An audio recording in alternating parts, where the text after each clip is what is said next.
Okay, so now that you understand how to build your email autoresponder series, let's jump right into video number 5 and talk about a quick overview of GetResponse.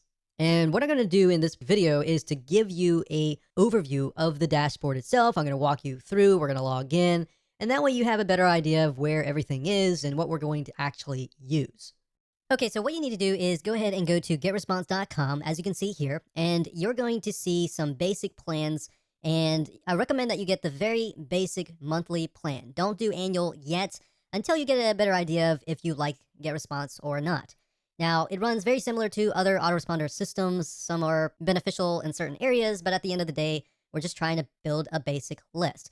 So up at the top, you're going to see contacts. Now, obviously, if they change the user interface, it will be slightly different. Now, the basic plan is just going to give you access to the contacts, which is building your list and doing broadcasting and creating autoresponder series. Now, what is broadcasting? Broadcasting means that if you have a list of, say, 100 people, you can email them all at once.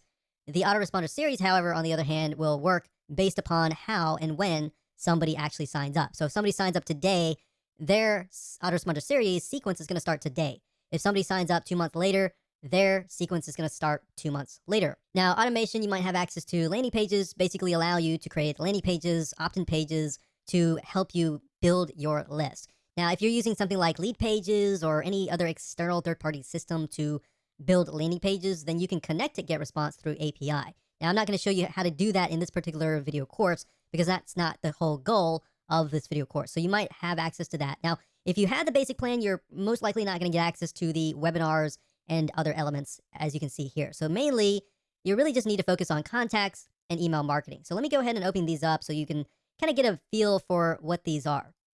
The next video.